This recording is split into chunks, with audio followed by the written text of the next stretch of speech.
বাক্সাৰ মুছলপুৰত বড়োলেণ্ড এৰি মিছনৰ অধীনত মহিলা সবলীকৰণৰ প্ৰশিক্ষণ মুগা উৎপাদনত বাক্সা জিলাত বৃদ্ধি বিদ্যাৰ প্ৰধান প্ৰমোদ বড়োৱে নাৰী সবলীকৰণৰ ওপৰত গুৰুত্ব প্ৰদান কৰি অহাৰ সময়তে সোমবাৰে বাক্সা জিলা মুছলপুৰ ৰেচম বিভাগৰ অধীনত একাংশ মহিলাক প্ৰদান কৰে ৰেচম শিল্পৰ ওপৰত প্ৰশিক্ষণ শিবিৰ নাৰী সবলীকৰণৰ ওপৰত গুৰুত্ব প্ৰদান কৰি 5 দিনীয়াকৈ অনুষ্ঠিত কৰা এই প্ৰশিক্ষণ শিবিৰত মুখ্য অতিথি হিচাপে অংশগ্ৰহণ কৰি জিলা ৰেচম সহকাৰী সঞ্চালক ডক্টৰ মুকুল ডেকাই অসম কৃষি বাণিজ্য ৰূপান্তৰকৰণ প্ৰকল্পৰ আধাৰত মহিলাসকলৰ ৰেচম শিল্পৰ ওপৰত প্ৰশিক্ষণ দিয়াৰ কথা সদৰি কৰে বড়োলেণ্ড এৰি মিছনৰ অধীনত অনুষ্ঠিত প্ৰশিক্ষণ শিবিৰত এৰি পাত আৰু এৰি মুগা পলু পালন কৰি মহিলাসকলে নিজৰ ঘৰতে থাকি কেনেদৰে স্বাৱলম্বী কৰিব পাৰি তাৰ ওপৰত প্ৰমোদ বড়ো নেতৃত্বাধীন ব্ৰিটিছ চৰকাৰে গুৰুত্ব প্ৰদান কৰি অহাৰ কথা সদৰি কৰে ডক্টৰ মুকুল ডেকাই তেওঁ লগতে ৰেচমৰ ওপৰত হোৱা 5 দিনীয়া প্ৰশিক্ষণৰ পাছত প্ৰশিক্ষাৰ্থীসকলক বহিৰাজ্যৰ বিভিন্ন ৰেচম প্ৰধান অঞ্চললৈ নিয়া হ'ব বুলি উল্লেখ কৰে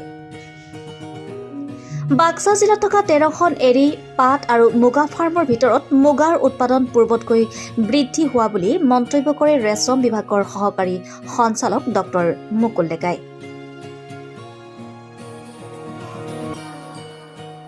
আজি প্ৰশিক্ষণ কাৰ্যসূচীটো Assam agribusiness and rural transformation project অৰ্থাৎ অসম কৃষি বাণিজ্য ৰূপান্তৰকৰণ যিটো মানে প্ৰজেক্ট সেই প্ৰজেক্টৰ অধীনত বড়োলেণ্ড এৰি মিছনৰ অধীনত এই প্ৰগ্ৰামটো আৰম্ভ হৈছে এই প্ৰশিক্ষণ কাৰ্যসূচীটো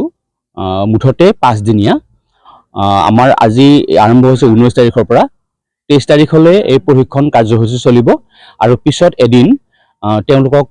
মানে এক্সপোজাৰ ভিজিট বাহিৰলৈ লৈ যোৱা হ'ব বাহিৰত কেনেকুৱা ধৰণে আমাৰ ৰেচম শিল্পৰ লগত কি কাম চলি আছে সেইখিনি তেওঁলোকক জনোৱা হ'ব আৰু এই প্ৰশিক্ষণ কাৰ্যসূচীটোত তেওঁলোকক গছপুলি কেনেকৈ লগাব লাগে নাৰ্চাৰীত কেনেকৈ লগাব লাগে পলু কেনেকৈ পুহিব লাগে বা পলু পোহাৰ পিছত তেওঁলোকে বাকীখিনি মানে কি কৰিব কেনেকুৱা ধৰণে কৰিব সেই গোটেইখিনি কেপাচিটি বিল্ডিংটো কৰা হ'ব আৰু এই যিটো স্কিমৰ লগত প্ৰি কোকুন ছেক্টৰত তেওঁলোকৰ এতিয়া হ'ব ট্ৰেইনিংটো এই প্ৰি কোকুন ছেক্টৰত তেওঁলোকে যিখিনি পইচা তেওঁলোকৰ ডিবিটি থ্ৰু দি তেওঁলোকৰ একাউণ্টত আহিব সেইখিনি কেনেকৈ তেওঁলোকে মানে যিখিনি ভাউচাৰ GST ভাউচাৰ মেইনটেইন কৰিব সেই GST ভাউচাৰ মেইনটেইন কেনেকৈ কৰিব ছ'চিয়েল ছেক্টৰত কেনেকৈ তেওঁলোকে আগবাঢ়ি যাব ওমেন এম্পাৱাৰমেণ্ট কেনেকৈ হ'ব আৰু সেই গোটেইখিনি বস্তু তেওঁলোকক এই ট্ৰেইনিঙৰ জৰিয়তে আমাৰ বিভিন্ন ধৰণৰ যিটো গেষ্ট ফেকাল্টি আছে বা আমাৰ ডিপাৰ্টমেণ্টেল যিখিনি ফেকাল্টি আছে সেইখিনি তেওঁলোকক মানে বিতংভাৱে তেওঁলোকক এই বস্তুখিনি ক'ব গোটেই প্ৰচেছটো কি আমাৰ মুখ্য উদ্দেশ্য হৈছে আমাৰ বড়োলেণ্ড যিটো ৰেচম বিভাগ ছেৰিকালচাৰৰ জৰিয়তে তেওঁলোকক বাহিৰত নোযোৱাকৈ ঘৰতে থাকি ঘৰৰ কামখিনি কৰাৰ উপৰিও বাক্সাৰ পৰা নীৰেণ কুমাৰ শৰ্মা ৰিপৰ্ট নিয়মীয়া খবৰ